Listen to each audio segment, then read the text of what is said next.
KC. Venugopal ಅವರು ಕರ್ನಾಟಕ ರಾಜ್ಯದ ವಿಚಾರಗಳಲ್ಲಿ ಮುಗು ತೋರಿಸ್ತಾರೆ, ಟ್ವೀಟ್ ಮಾಡ್ತಾರೆ.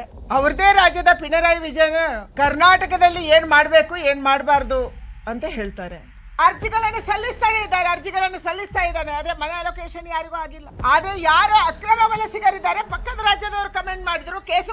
ವೇಣುಗೋಪಾಲ್ ಹೇಳಿದ್ರು, ಇದಕ್ಕೆ ತಕ್ಷಣ ಅವರಿಗೆ ಮನೆ ಅಲೋಟ್ ಆಗುತ್ತೆ. ಕೇರಳದಲ್ಲಿ ಚುನಾವಣೆ ಕಾವೇರಿರುವಂತಹ ಸಂದರ್ಭದಲ್ಲಿ ಸಿಎಂ ಪಿಣರಾಯಿ ವಿಜಯನ್ ಕರ್ನಾಟಕದಲ್ಲಿ ರಾಜಕೀಯ ಮಾಡ್ತಿದ್ದಾರೆ. ಕರ್ನಾಟಕ ಸರ್ಕಾರದ ಮೇಲೆ ಒತ್ತಡ ಹೇರಿ ರಾಜಕೀಯ ಬೇಳೆ ಬೇಯಿಸ್ಕೊಳ್ತಾ ಇದ್ದಾರೆ. ರಾಜ್ಯ ಸರ್ಕಾರ ಅಕ್ರಮ ವಲಸಿಗರಿಗೆ ಮನೆ ನಿರ್ಮಿಸಿಕೊಡ್ತೀವಿ ಅಂತ ಹೇಳೋದಕ್ಕೆ ಅವರು ಯಾರು? ವಿಳಾಸವೇ ಇಲ್ಲದ ಬಾಂಗ್ಲಾ ವಲಸಿಗರಿಗೆ, ರೋಹಿಂಗ್ಯಾಗಳಿಗೆ ಕಾಂಗ್ರೆಸ್ ಸರ್ಕಾರ ಮನೆಗಳನ್ನು ನಿರ್ಮಿಸೋದಕ್ಕೆ ಮುಂದಾಗಿದೆ ಅಂತ ಕೇಂದ್ರ ಸಚಿವೆ ಶೋಭಾ ಕರಂದ್ಲಾಜೆ ರಾಜ್ಯ ಸರ್ಕಾರವನ್ನು ಪ್ರಶ್ನೆ ಮಾಡ್ತಾ ವಾಗ್ದಾಳಿಯನ್ನು ನಡೆಸಿದ್ದಾರೆ. ಕೋಗಿಲು ಬಡಾವಣೆಯಲ್ಲಿ ಅಕ್ರಮವಾಗಿ ನಿರ್ಮಿಸಿರೋ 167 ಮನೆಗಳನ್ನು ಸರ್ಕಾರಕ್ಕೆ ನೀಡಲಾಗಿದೆ. ಇದರ ನೆಪದಲ್ಲಿ ಕೇರಳದ ಎಡರಂಗ ರಾಜಕೀಯ ಮಾಡೋದಕ್ಕೆ ಮುಂದಾಗಿದೆ. ಅಲ್ಲಿನ ಸಚಿವರು ಮೊಸಳೆ ಕಣ್ಣೀರು ಸುರಿಸಿ ಮುಸ್ಲಿಮರ ಪ್ರೀತಿ ಗಿಟ್ಟಿಸೋದಕ್ಕೆ ಮುಂದಾಗಿದ್ದಾರೆ. ರಾಜ್ಯದ ಕಾಂಗ್ರೆಸ್ ಸರ್ಕಾರಕ್ಕೆ ಹುಕುಂ ಜಾರಿಗೊಳಿಸ್ತಾರೆ. ಅವರ ಆಣತಿಯಂತೆ ಸಿದ್ದರಾಮಯ್ಯ ಡಿಸಿಎಂ ಡಿಕೆಶಿ ಕೆಲಸ ಮಾಡ್ತಿದ್ದಾರೆ. ಅಂದ್ರೆ ರಾಜ್ಯದ 7 ಕೋಟಿ ಜನರು ಕೊಟ್ಟ ಸಾಂವಿಧಾನಿಕ ಶಕ್ತಿ ಇಲ್ವಾ? ಇನ್ಯಾರದ್ದೋ ಮಾತು ಕೇಳಿ ಅಧಿಕಾರ ನಡೆಸಬೇಕಾದ ಅಗತ್ಯ ಇದೆಯಾ ಅಂತ ಪ್ರಶ್ನೆ ಮಾಡಿದ್ದಾರೆ. ದೆಹಲಿ ನಾಯಕರ ಒತ್ತಡಕ್ಕೆ ಮಣಿದು ಅಕ್ರಮ ವಲಸಿಗರಿಗೆ ಬೈಯಪ್ಪನಹಳ್ಳಿಯಲ್ಲಿ ಮನೆ ನಿರ್ಮಿಸಿಕೊಡ್ತೀವಿ ಅಂತ ಸಿದ್ದರಾಮಯ್ಯನವರು ಹೇಳ್ತಿದ್ದಾರೆ. ಅಕ್ರಮವಾಗಿ ಕೂತವರಿಗೆ ಹೇಗೆ ಮನೆ ನಿರ್ಮಿಸಿಕೊಡ್ತಾರೆ? ಅವರು ಅರ್ಜಿ ಸಲ್ಲಿಸಿದ್ದಾರಾ? ವಿಳಾಸ ದಾಖಲೆ ಎಲ್ಲ ಕೊಟ್ಟು ಮನೆಗಳಿಗಾಗಿ ಅರ್ಜಿ ಸಲ್ಲಿಸಿದವರ ಗತಿ ಏನು ಅಂತ ಕೂಡ ಪ್ರಶ್ನೆ ಮಾಡಿದ್ದಾರೆ. ಕರ್ನಾಟಕ ರಾಜ್ಯದಲ್ಲಿ ಯಾರ ಸರ್ಕಾರ ನಡೀತಿದೆ ಮತ್ತು ಯಾರಿಗಾಗಿ ಸರ್ಕಾರ ನಡೀತಿದೆ, ಇದು ನಮ್ಮ ಪ್ರಶ್ನೆ. ಕರ್ನಾಟಕ ರಾಜ್ಯದ ಈ ಸರ್ಕಾರದ ಬಾರುಕೋಲು ಅನ್ನಿ ಅಥವಾ ಮೂಗುದಾರ ಅನ್ನಿ, ಆ ಮೂಗುದಾರ ಎಲ್ಲಿದೆ? ಕೆ.ಸಿ. ವೇಣುಗೋಪಾಲ್ ಅವರು ಕರ್ನಾಟಕ ರಾಜ್ಯದ ವಿಚಾರಗಳಲ್ಲಿ ಮುಗು ತೋರಿಸ್ತಾರೆ, ಟ್ವೀಟ್ ಮಾಡ್ತಾರೆ. ಸರ್ಕಾರ ಹೇಗೆ ನಡೆಸಬೇಕು ಅನ್ನುವಂಥ ಕಿವಿ ಮಾತನ್ನ ಸರ್ಕಾರಕ್ಕೆ ಹೇಳ್ತಾರೆ. ಅವ್ರದೇ ರಾಜ್ಯದ ಪಿಣರಾಯಿ ವಿಜಯನ್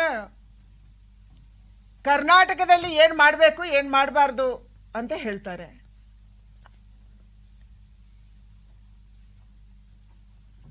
ಕರ್ನಾಟಕ ರಾಜ್ಯ ಸರ್ಕಾರ ಹೇಗೆ ನಡೆಸಬೇಕು ಅನ್ನುವಂಥ ನಿರ್ದೇಶ ಕೊಡುವವರು ಯಾರು? ಮುಖ್ಯಮಂತ್ರಿ ಸಿದ್ದರಾಮಯ್ಯನವರಿಗೆ ಮತ್ತು ಡಿ.ಕೆ. ಶಿವಕುಮಾರ್ ಅವರಿಗೆ, ಅವರ ಮಂತ್ರಿಮಂಡಲಕ್ಕೆ ಸಾಂವಿಧಾನಿಕವಾಗಿ ಸರ್ಕಾರ ನಡೆಸಕ್ಕೆ ಹಕ್ಕು ಇದೆಯೋ ಇಲ್ವೋ, ಶಕ್ತಿ ಇದೆಯೋ ಇಲ್ವೋ, ಇದು ನಮ್ಮ ಪ್ರಶ್ನೆ ಇದೆ. ಸಹಜವಾಗಿ ಕೋಗಿಲು ಅಕ್ರಮ ವಲಸಿಗರನ್ನ ನೋಟಿಸ್ ಕೊಟ್ಟು 167 ಮನೆಗಳನ್ನ ತೆರವುಗೊಳಿಸುವುದನ್ನ ಸರ್ಕಾರ ಮಾಡ್ತು. ತುಂಬಾ ಒಳ್ಳೆ ಕೆಲಸ. ಅವರಿಗೆ ಪದೇ ಪದೇ ನೋಟಿಸ್ ಹೋಗಿದೆ. ಅಲ್ಲಿ ಯಾರು ಶೆಡ್ ಹಾಕೊಂಡಿದ್ದಾರೆ ಇದು ಅಕ್ರಮ ಅಂತ ಹೇಳಿದೆ. ಯಾವ ಸಾಲಿಡ್ ವೇಸ್ಟ್ ಮ್ಯಾನೇಜ್ಮೆಂಟ್ಗೆ, ಘನ ತ್ಯಾಜ್ಯ ನಿರ್ವಹಣೆಗಾಗಿ ಅಲ್ಲಿ ಜಮೀನನ್ನ ಡಿಸಿ ಅವರು ಕೊಟ್ಟಿದ್ರು. ಸಾಲಿಡ್ ವೇಸ್ಟ್ ಮ್ಯಾನೇಜ್ಮೆಂಟಿನ ಕೆಲಸ ಅಲ್ಲಿ ನಡೀತಾ ಇತ್ತು. ಅಲ್ಲಿ ಯಾರೋ ಅಕ್ರಮ ವಲಸಿಗರು ಬರ್ತಾರೆ, ಶೆಡ್ ಹಾಕೊಂತಾರೆ. ಆ ಶೆಡ್ ಅನ್ನ ಕಾನೂನುಬದ್ಧವಾಗಿ ತೆರವುಗೊಳಿಸುವುದನ್ನ ಸರ್ಕಾರ ಮಾಡ್ತು. ಆದ್ರೆ ಇದನ್ನ ಕೆ.ಸಿ. ವೇಣುಗೋಪಾಲ್ ಪ್ರಶ್ನೆ ಮಾಡ್ತಾರೆ, ಸೂಚನೆ ಕೊಡ್ತಾರೆ.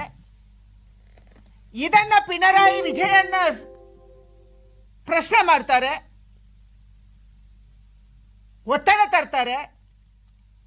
ಅಂದ್ರೆ ಕೇರಳದ ಚುನಾವಣೆಯ ಕಾವು ಕರ್ನಾಟಕದಲ್ಲಿ ಏನ್ ಕೆಲಸ ಮಾಡ್ತಾ ಇದೆ? ಒಂದು ಕಡೆ UDF ಅವರು, ಇನ್ನೊಂದು ಕಡೆ LDF ಅವರು. ಕರ್ನಾಟಕದಲ್ಲಿ ಹೇಗೆ ಸರ್ಕಾರ ನಡೆಸಬೇಕು, ಹೇಗೆ ಅಕ್ರಮ ವಲಸಿಗರನ್ನ ಆಚೆ ಹಾಕಬೇಕೋ ಬೇಡವೋ, ಇದನ್ನ UDF ಮತ್ತು LDF ನಿರ್ಧಾರ ಮಾಡ್ತಾ ಇದೆ. ಇದು ಇಂಡಿಯಾ ಅಲಯನ್ಸ್. ನಾನು ಸಿದ್ದರಾಮಯ್ಯನವರ ಸರ್ಕಾರಕ್ಕೆ ಪ್ರಶ್ನೆ ಮಾಡ್ತಾ ಇರುವಂಥದ್ದು, ಈ ವಲಸಿಗರು ಯಾರು? ಮೊನ್ನೆ ನೀವು 167 ಮನೆಗಳನ್ನು ತೆರವುಗೊಳಿಸಿದವರು ಯಾರು? ನಾನು ಹೆಬ್ಬಾಳದ ಅಮೀನ್ಕೆರೆ ಗ್ರಾಮಕ್ಕೆ ಹೋಗಿದ್ದೆ ಹಿಂದೆ, ನೀವೆಲ್ಲರೂ ಕೂಡ ಬಂದಿದ್ರಿ. ಅಲ್ಲಿ ಯಾರಿದ್ರು? ಅವರೆಲ್ಲರ Aadhaar card voter I D check ಮಾಡಿದಾಗ ಅವರೆಲ್ಲರೂ ಕೂಡ ವೆಸ್ಟ್ ಬೆಂಗಾಲಿಂದ, ಪಶ್ಚಿಮ ಬಂಗಾಳದಿಂದ ಬಂದವರು. ಅಲ್ಲಿ ಕೂಡ ಕರೆಕ್ಟ್ ಅಡ್ರೆಸ್ ಇಲ್ಲ. ಬೆಂಗಳೂರಿನ ಕಮಿಷನರ್ಗೆ, ಪೊಲೀಸ್ ಕಮಿಷನರ್ಗೆ ನಾನು ಪತ್ರ ಬರೆದೆ. ಈ ಅಮ್ಮಿನಕೆರೆಯಲ್ಲಿ, ಹೆಬ್ಬಾಳದ ಅಮ್ಮಿನಕೆರೆಯಲ್ಲಿ ವಾಸ ಮಾಡುವವರು ಯಾರು?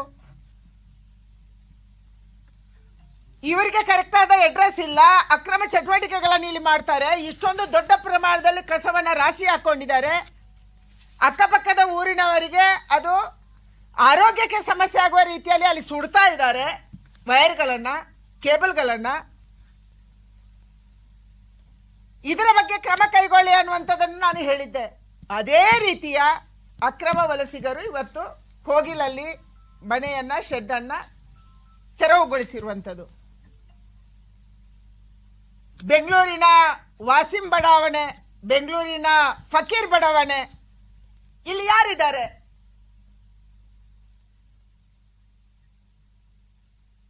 ಡೆಲ್ಲಿಯ ಒತ್ತಡಕ್ಕೆ ಮಣಿದು, ಪಕ್ಕದ ರಾಜ್ಯದ ಒತ್ತಡಕ್ಕೆ ಮಣಿದು ಇವತ್ತು ಮುಖ್ಯಮಂತ್ರಿಗಳು, ಉಪಮುಖ್ಯಮಂತ್ರಿಗಳು ಒಟ್ಟಿಗೆ ಮೀಟಿಂಗ್ ಮಾಡ್ತಾರೆ. ಬಹಳ ದಿನದಿಂದ ಪರಸ್ಪರ ಒಟ್ಟಿಗೆ ಇಲ್ಲ ಅವರು. ಆದರೆ ತಮ್ಮ ಕುರ್ಚಿಯನ್ನು ಉಳಿಸಿಕೊಳ್ಳೋದಕ್ಕಾಗಿ ಒಬ್ರು, ಕುರ್ಚಿಯನ್ನು ಪಡೆಯುವುದಕ್ಕಾಗಿ ಒಬ್ರು ಕಾಂಪಿಟೇಷನ್ ಮೇಲೆ ಡೆಲ್ಲಿ ಹೈಕಮಾಂಡ್ ಅನ್ನ ಪ್ಲೀಸ್ ಮಾಡೋದಕ್ಕಾಗಿ ಒಟ್ಟಿಗೆ ಮೀಟಿಂಗ್ ಮಾಡಿದ್ರು. ಏನ್ ನಿರ್ಧಾರ ತಗೊಂಡ್ರು? ಯಾವ ಅಕ್ರಮ ವಲಸಿಗರು ಅಲ್ಲಿಂದ ಇವತ್ತು ಶೆಡ್ ಅನ್ನ ತೆರವು ಮಾಡಿದೀವಿ, ಆ ತೆರವು ಮಾಡಿದಂತ ಶೆಡ್ಗೆ ನಾವು ಮತ್ತೆ ಮನೆಯನ್ನ ಬೈಯಪ್ಪನಹಳ್ಳಿಯಲ್ಲಿ ಕೊಡ್ತೀವಿ. ಯಾರಪ್ಪ ಅವರು? ಯಾವಾಗ ಅರ್ಜಿ ಸಲ್ಲಿಸಿದ್ರು? ಕರ್ನಾಟಕ ರಾಜ್ಯದಲ್ಲಿ ಅರ್ಜಿ ಸಲ್ಲಿಸಿದವರ ಗತಿ ಏನು? ಇಷ್ಟೊಂದು ದೊಡ್ಡ ಪ್ರಮಾಣದಲ್ಲಿ ಉತ್ತರ ಕರ್ನಾಟಕದ ಜನ ಬೆಂಗಳೂರಿಗೆ ಬಂದು ನೆಲೆಸಿದ್ದಾರೆ. ಇಲ್ಲಿ ಅಭಿವೃದ್ಧಿ ಕೆಲಸಗಳಲ್ಲಿ ಅವರು ಪಾಲುದಾರರಾಗಿದ್ದಾರೆ. ಯಾರೋ ಕನ್ಸ್ಟ್ರಕ್ಷನ್ ಕೆಲಸ ಮಾಡ್ತಾರೆ, ಯಾರೋ ಮನೆ ಕೆಲಸ ಮಾಡ್ತಾರೆ, ಯಾರೋ ಪಾರ್ಕ್ಗಳನ್ನು ನೋಡ್ಕೊಂತಾ ಇದ್ದಾರೆ, ಶೆಡ್ಗಳು ಹಾಕೊಂಡು ಅವರು ಜೀವನ ಮಾಡ್ತಾ ಇದ್ದಾರೆ. ಬೆಂಗಳೂರಿನಲ್ಲಿ ಸ್ವಂತ ವಾಸಿಗರು 10 ವರ್ಷಗಳಿಂದ ಬಿಡಿಎಗೆ, ಬಿಬಿಎಂಪಿಗೆ, ಸ್ಲಂ ಬೋರ್ಡ್ಗೆ, ರಾಜೀವ್ ಗಾಂಧಿ ವಸತಿ ನಿಗಮಕ್ಕೆ ಅರ್ಜಿಗಳನ್ನು ಸಲ್ಲಿಸ್ತಾ ಇದ್ದಾನೆ. ಆದ್ರೆ ಮನೆ ಅಲೋಕೇಶನ್ ಯಾರಿಗೂ ಆಗಿಲ್ಲ. ಆದ್ರೆ ಯಾರು ಅಕ್ರಮ ವಲಸಿಗರಿದ್ದಾರೆ, ಪಕ್ಕದ ರಾಜ್ಯದವರು ಕಮೆಂಟ್ ಮಾಡಿದ್ರು, ವೇಣುಗೋಪಾಲ್ ಹೇಳಿದ್ರು, ಇದಕ್ಕೆ ತಕ್ಷಣ ಅವರಿಗೆ ಮನೆ ಅಲಾಟ್ ಆಗುತ್ತೆ. ಅಂದ್ರೆ ಕರ್ನಾಟಕ ರಾಜ್ಯದಲ್ಲಿ ಸರ್ಕಾರಿ ಭೂಮಿಯಲ್ಲಿ ಅಕ್ರಮವಾಗಿ ವಲಸೆ ನಿಂತುಕೊಂಡ್ರೆ ಅವರಿಗೆ ಮನೆ ಸಿಗುತ್ತೆ. ಈ ಸಂದೇಶ ಇವತ್ತು ಹೋಗಿದೆ. ನೀವೇನ್ ಮಾಡಕ್ ಹೊರಟಿದ್ದೀರಿ? ಕರ್ನಾಟಕ ರಾಜ್ಯದಲ್ಲಿ ನೀವು ಏನ್ ಮಾಡಕ್ ಹೊರಟಿದ್ದೀರಿ? ಯಾರಿಗೆ ಮನೆ ಸಿಗಬೇಕು? ಇವರು ಯಾವಾಗ ಅರ್ಜಿ ಸಲ್ಲಿಸಿದ್ರು? ಮುಖ್ಯಮಂತ್ರಿಗಳು ಹೇಳ್ತಾರೆ ಅವರಿಗೆ 1 ಲಕ್ಷ ಪರಿಹಾರ ಕೊಡ್ತೀವಿ, 5 ಲಕ್ಷ ಬಿಬಿಎಂಪಿ ಕೊಡುತ್ತೆ. ಜಮೀರ್ ಖಾನ್ ಬಹಳ ಮುಂದೆ ಹೋಗಿ ನಾನು ಅವರಿಗೆ ಮನೆ ಅಲಾಟ್ ಮಾಡ್ತೀನಿ, ಅವರಿಗೆ ಬೀಗದ ಕೈ ಕೊಡ್ತೀನಿ. ಯಾರಿಗೆ ಬೀಗದ ಕೈ ಕೊಡ್ತೀರಿ ನೀವು? ಕನ್ನಡಿಗರಿಗೆ, ಕರ್ನಾಟಕದಲ್ಲಿ 16 ವರ್ಷಗಳಿಂದ ನೆಲೆಸಿರುವವರಿಗೆ, ಬೆಂಗಳೂರಲ್ಲಿ ನೆಲೆಸುವವರಿಗೆ ಎಷ್ಟು ಮನೆ ಕೊಟ್ರಿ ನೀವು? ಅವರಿಗೆ ಬೀಗದ ಕೈ ಯಾವ ಕೊಡ್ತೀರಿ? ಶೆಡ್ ಹಾಕೊಂಡಿದ್ದಾರೆ, ಬಾಡಿಗೆ ಮನೆಯಲ್ಲಿದ್ದಾರೆ, ಮಕ್ಕಳ ಫೀಸ್ ಕಟ್ಟಕ್ಕಾಗಲ್ಲ, ಬಾಡಿಗೆ ಕಟ್ಟಕ್ಕಾಗಲ್ಲ, ವಿದ್ಯುತ್ ಬಿಲ್ ಕಟ್ಟಕ್ಕಾಗಲ್ಲ. ಇಂಥ ಹಲವಾರು ಜನ ಕರ್ನಾಟಕದಲ್ಲಿ ಇದ್ದಾರೆ. ನಾನು ಜಮೀರ್ ಖಾನ್ ಅವರಿಗೆ ಇವತ್ತು ಬಹಳ ಸ್ಪಷ್ಟವಾಗಿ ಕೇಳಕ್ಕೆ ಇಚ್ಛೆ ಪಡ್ತಾ ಇರೋದು, ಎಷ್ಟು ಜನ ಅಕ್ರಮ ವಲಸಿಗರಿಗೆ ಕರ್ನಾಟಕದಲ್ಲಿ ವೋಟರ್ ಐ ಡಿ ಮಾಡಿಸಿದ್ರಿ? ಎಷ್ಟು ಜನರಿಗೆ ಆಧಾರ್ ಕಾರ್ಡ್ ಅಕ್ರಮವಾಗಿ ಮಾಡಿಕೊಟ್ರಿ? ಈಗ ಎಷ್ಟು ಜನಕ್ಕೆ ನೀವು ಮನೆ ಕೊಡುವವರಿದ್ದೀರಿ? ಪಶ್ಚಿಮ ಬಂಗಾಳದ ರೀತಿಯಲ್ಲಿ ಕರ್ನಾಟಕದಲ್ಲಿ ಕೂಡ, ಬೆಂಗಳೂರಲ್ಲಿ ಕೂಡ ನೀವು ಡೆಮೋಗ್ರಫಿ ಚೇಂಜ್ ಮಾಡಕ್ಕೆ ಹೊರಟಿದ್ದೀರಿ, ವ್ಯವಸ್ಥೆಯನ್ನು ಚೇಂಜ್ ಮಾಡಕ್ಕೆ ಹೊರಟಿದ್ದೀರಿ. ನನಗೆ ಇನ್ನೂ ನೆನಪಿದೆ, ಕಂಟೋನ್ಮೆಂಟ್ ರೈಲ್ವೆ ಸ್ಟೇಷನ್ ಅಲ್ಲಿ ಏಟ್ ತಿಂದಿರೋದು. 10 ವರ್ಷದ ಹಿಂದೆ ಅವರ ಟ್ರೈನ್ ಅಲ್ಲಿ 400 ಜನ ಮಕ್ಕಳು, ಅಂದ್ರೆ ಟೀನೇಜರ್ಸು, 12 ವರ್ಷ, 13 ವರ್ಷ, 14 ವರ್ಷ, 15 ವರ್ಷದ ಮಕ್ಕಳಿದ್ದಾರೆ ಅಂತ ಯಾರೋ ಫೋನ್ ಮಾಡಿದ್ರು. ಇವರೆಲ್ಲ ಬಾಂಗ್ಲಾದೇಶಿಗಳು ಅನ್ನುವಂಥದ್ದನ್ನ ಫೋನ್ ಮಾಡಿ ಹೇಳಿದ್ರು. ನಾವೊಂದು 10 ಜನ ಬಹಳ ಹುರುಪಿಂದ ಕಂಟೋನ್ಮೆಂಟ್ ರೈಲ್ವೆ ಸ್ಟೇಷನ್ಗೆ ನಾವು ಹೋದ್ವಿ. ಅಷ್ಟು ಜನ ಟ್ರೈನಿಂದ ಇಳಿದ್ರಪ್ಪ. ಸಾಲಾಗಿ ಬಸ್ಗಳು ನಿಂತಿದ್ವು. ನಮಗೂ ಗೊತ್ತಿಲ್ಲ ಅದರ ತೀವ್ರತೆ ಎಷ್ಟಿರ್ಬೋದು ಅಂತೇಳಿ. ನಾವು ಪ್ರಶ್ನೆ ಮಾಡೋಕ್ಕೆ ಶುರು ಮಾಡಿದ್ವಿ, ನೀವು ಒಂದೇ ಏಜ್ ಅವರು, ಇಷ್ಟು ಜನ ಮಕ್ಕಳು ಎಲ್ಲಿಂದ ಬಂದ್ರಿ? ಅಷ್ಟೊತ್ತಿಗೆ ಒಂದು ದೊಡ್ಡ ಗುಂಪು ಬಂತು, ನಮ್ಮೆಲ್ಲರಿಗೆ ಹೊಡೀತು. ವರ್ಚುವಲಿ ನಮ್ಮ ಜೊತೆ ಇದ್ದಂಥ ಕಾರ್ಯಕರ್ತರಿಗೆ ತಗೊಂಡೋಗಿ ಜೈನ್ ಹಾಸ್ಪಿಟ್ಲಲ್ಲಿ ನಾವು ಅಡ್ಮಿಟ್ ಮಾಡಿದ್ವಿ. ಅವತ್ತಿನಿಂದ ಇವತ್ತಿನ ತನಕ, ಅಥವಾ ಅದಕ್ಕೆ ಮೊದಲಿಂದಲೇ, ಜಮೀರ್ ಖಾನ್ ಅವರ ನ್ಯಾಷನಲ್ ಟ್ರಾವೆಲ್ಸಿನ ಬಸ್ಸಲ್ಲಿ ಯಾವ ರೈಲ್ವೆ ಸ್ಟೇಷನಿಂದ ಎಷ್ಟು ಮಕ್ಕಳನ್ನ, ಎಷ್ಟು ಜನರನ್ನ ಬೆಂಗಳೂರಲ್ಲಿ ಸೆಟ್ಲ್ ಮಾಡಿದ್ದೀರಿ? ಇದು ನಮ್ಮ ಪ್ರಶ್ನೆ ಇದೆ. ಇದರ ಬಗ್ಗೆ ಬಹಳ ದೊಡ್ಡ ತನಿಖೆ ಆಗುವಂತ ಅಗತ್ಯ ಇದೆ. ನಾನು ಬೆಂಗಳೂರಿನ ಕಮಿಷನರ್ಗೆ ವಿನಂತಿ ಮಾಡ್ತೀನಿ. ಸರ್ಕಾರಗಳು ಬರ್ತವೆ, ಸರ್ಕಾರಗಳು ಹೋಗ್ತವೆ. ಇವತ್ತು ಬಹಳ ದೊಡ್ಡ ಪಕ್ಷ ರಾಜಕಾರಣದ, ವೋಟ್ ಬ್ಯಾಂಕ್ ರಾಜಕಾರಣದ, ತುಷ್ಟೀಕರಣದ ರಾಜಕಾರಣ ನಡೀತಾ ಇದೆ ಕರ್ನಾಟಕದಲ್ಲಿ. ಕುರ್ಚಿ ಉಳಿಸ್ಕೊಳ್ಳೋದು, ಕುರ್ಚಿ ಹೊಸದಾಗಿ ಹಿಡಿಯುವುದು, ಇದರ ಮಧ್ಯೆ ಸಂಘರ್ಷ ನಡೀತಿದೆ.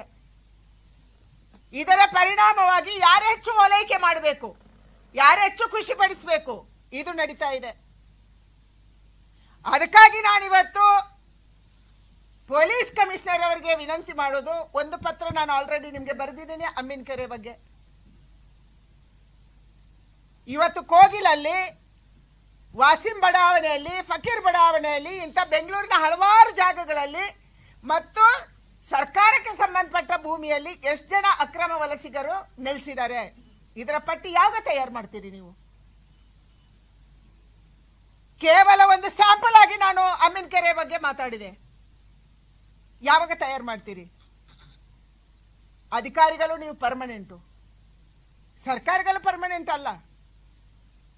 ಅವರಿವತ್ತು ಓಲೈಕೆ ರಾಜಕಾರಣ, ತುಷ್ಟೀಕರಣದ ರಾಜಕಾರಣಕ್ಕಾಗಿ ಇದೆಲ್ಲವನ್ನು ಮಾಡ್ಬೋದು. ಆದರೆ ಕರ್ನಾಟಕ, ಬೆಂಗಳೂರು ಇಂಥ ಅಕ್ರಮ ವಲಸಿಗರಿಗೆ, ರೋಹಿಂಗ್ಯಗಳಿಗೆ ನೀವು ಸರ್ಕಾರಿ ಮನೆ ಕೊಟ್ಟುಬಿಟ್ರೆ ಏನಾಗ್ಬೋದು ಬರುವಂತ ದಿನಗಳಲ್ಲಿ?